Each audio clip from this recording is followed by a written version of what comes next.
Hello, Athlos artists. Welcome back to your art class. I miss you a lot. I hope you had fun with last week's graffiti-inspired signatures. I'm excited to see those in my emails. Right now, though, I want to real quick get back to our Athlos Artist Minute because we did that where I get a little bit of an opportunity to show you some of the projects that you've sent in. And so here are a couple from the found object sculpture. So that was a couple weeks ago for you because, again, my recording schedule is a little bit different, but I wanted to show you a couple regardless. So this is one of the ones I've gotten in, and actually this one was pretty big too. This was one of this found object self-portraits. So she went around her room and her house to find objects to make herself. And this one ended up coming up to almost her waist, I think. So it was quite large. This one was another one that I got turned in. This one, again, you can see a lot of the different things that the student does for like hobbies, and so what they like to, or what they enjoy, which I think is fun because I mentioned maybe me making a self-portrait out of earrings, so something that I really enjoy. So this artist also took things that they enjoy to make a face out of it. So we got like a computer mouse, some tech decks, things like that. This one was the found object where we went outside and then made a portrait of someone we may miss a lot. This student made a portrait of one of their best friends because they had been missing them. And I think that's very fitting. And I can definitely see the hair, the person that turned this in, that had made the portrait of the person, their best friend, their hair has like that flip over to the side. And I can definitely see that with the pine cones here. And then finally, now we can get on to our next project. So thank you so much for sending in those again. I love being able to see them. I'll hopefully be able to do a couple more in the coming weeks. I try to at least have a sampling for you, not take too much time of art class, but just at least a little bit. So this week's artist actually started flourishing through what we talked about last week, which is street art and graffiti. His name is Keith Haring. He's really popular for this style of artwork that he has here. So those figures that are moving around, which I'll actually talk about movement in a little bit. But he started not necessarily interested in the big galleries and museums that most artists go for.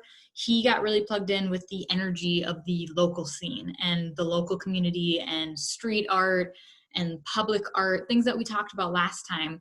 And that's a lot like me too. I really like the energy that local places can have and local artists have, not necessarily always these big galleries. Big galleries can be fun, but both Haring and I really like the energy and the soul and the passion that people just in the community have, which is why I wanted to talk about street art, because there's so much unique community energy that is in those kinds of styles. So he dedicated his career then to creating a truly public form of art. So again, public means that anyone can see it. So he didn't want to go to those fancy galleries and museums because sometimes it's really hard to get in there, especially like if you're someone that doesn't have a ton of disposable cash, or maybe you can't really afford it, because sometimes galleries and museums can be quite expensive. And he didn't want that. He wanted anyone to be able to enjoy his art regardless, especially if you had a big family and tickets for a museum were like $10 or more each. Like that can get super expensive really fast. And so he wanted to dedicate his life and his career to making something that everyone can enjoy. So that's why he would go and make art outside. So you didn't have to have a ticket or anything like that to actually be able to enjoy what you're doing. So with that, he was yet another activist in his art, just kind of like we talked about with Faith Ringgold and some of the other street artists. A lot of times he focused on addiction education and AIDS awareness, things that he was very passionate about, like educating people. Because a lot of times if you're not exposed to things, you don't necessarily know. And that's even why I wanted to focus on street art, because instead of just ignoring it and be like, let's just hope no one talks about illegally painting things on walls, I want to talk about it and say like, hey, if you want to make public art, there are very safe ways to do that. So instead of just ignoring a problem, I like to talk about it. And that's the exact same thing that Keith Haring does, where instead of just ignoring like addiction issues and AIDS awareness, he wants to talk about it, educate the public to hopefully make the world a better place. When I first saw his work, I weirdly could almost sense the figures moving. And I kind of mentioned that at the very beginning of this. If you look at these characters, it almost seems like they're all dancing, and I love dancing, and that's why I really like to look at Keith Haring's stuff. A lot of that has to do with the action lines, which I'll talk about in a second, but this sense that the actual characters are moving, that's called movement, obviously. But in art, often you can't always show it literally moving. Like, I don't literally see these figures dancing, but because of the way Keith Haring drew them, it makes it seem like they are. One of the ways he did that is by making those action lines. So those little lines that you see all around the figures, so these ones right here and these ones right here, those are some things that he put in there to make it look like they're wiggling. This is something that comic artists do all the time. If you've seen my comics, I use it all the time. It's where you want to imply or suggest movement when there's really none, because technically it's just marks on a page. If you've seen here on mine, this is what we're going to be doing together today. I have all these action lines here, I have some here, here, I have them all over. So they're just quick little lines that makes your viewer think that your characters are moving. So I'll talk about that one when we actually get to demonstrating it. The reason I wanted to talk about Keith Haring and movement and stuff is, one, because I talked about how he's a activist and a street artist, and that really connected really well with what our last project was on. And then also about like Faith Ringgold and things that we've been talking about. But also, the reason I wanted to talk about movement and dancing is because a lot of us, with being stuck inside quite a bit, if you're like me, maybe you have definitely not moved as much as you normally do, because I think even when I'm teaching at school, I'm walking all over. I'm definitely sitting a lot more than usual right now, just because I'm stuck in my house and stuff. But it's important to think about how you can move your body during this time when we're all socially distancing and maybe staying at home a little bit more. So you can think of dancing, and then also when we do this project, you're gonna have to think of ways that you can make people move. So you can maybe have someone pair up with you and do like a little dance to get ideas for action poses, things like that. But now we can go into actually like what we're gonna be doing, like once I move some notebooks, which is making something inspired by Keith Haring. So this one's mine. This is a bigger version if it's easier to see. You're just gonna need paper, pencil, pen. If you want, you can color this afterwards. I just left mine black and white because I wanna show you that if you don't have a bunch of extra stuff, or maybe you just don't want to, that's fine. You can just do this with pen, pencil, paper, it's fine.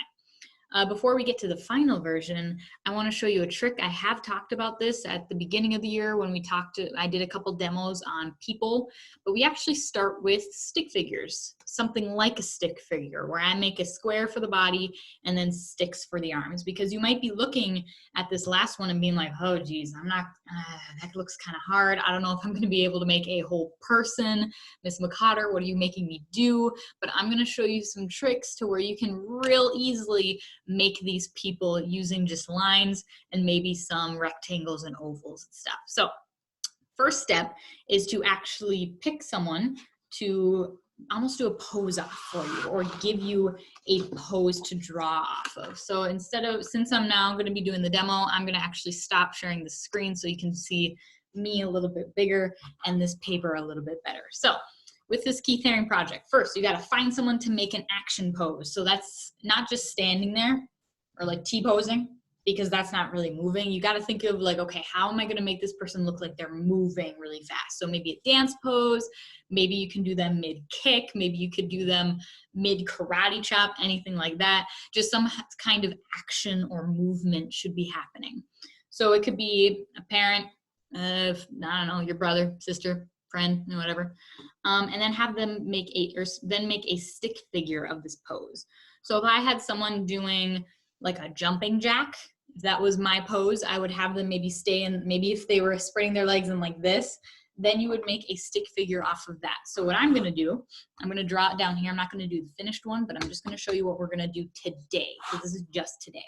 So you're gonna get something, I'm gonna make almost like an oval for a head, and then I'm going to make a rectangle for the body. And again, this doesn't need to be perfect. If you notice Keith Haring stuff, it's not exactly perfect drawings of people, that's fine. And then you're just gonna use sticks for the arms for now. And I'm gonna go like this and like this. So that would be my stick figure of that action pose for the jumping jacks. After this, you got to repeat it about 2 to 3 times. You can make up your own. If you have your parent or guardian making an action pose for you, you don't need to keep them hostage for 2 to 3 more poses. You can just get one from them and then make up a couple other ones. For that last one that I showed you, I actually looked up on Google action poses because that was helpful because I didn't have many ideas. And so I was like, I don't really know what I want to do for my action movement pose. And so I just looked online and got some ideas from there and then made the stick figures and went from there. And then after this, you're going to design a background. So imagine if I did this 2 or 3 times, maybe I'll do a couple more. I'm going to do one where maybe someone's running. Notice this one, I started with the circle and then did almost like a U to make the jaw afterwards. You can do that too. And then I'm going to have the actual rectangle, sticks for arms, sticks for legs. And maybe it's going off the page because that makes it look more exciting. And then if there's someone else over here. The background, I think for this one, I just want it to be just a basic flat line. And then maybe for this one, I want some clouds. It's a very cloudy day today. You might have noticed it got a little bit darker. So maybe I want to make some clouds inspired by that. You can look however you want. Just have those in the background. And that's your background.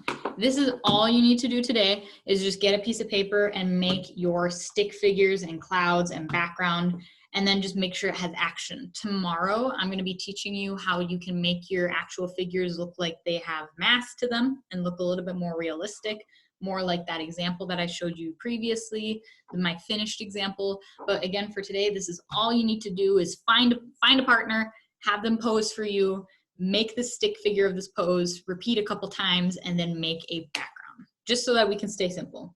I will see you tomorrow where I can give you some tips on how to make a person look actually like a person. But until then, I hope you have a good time creating. See you tomorrow.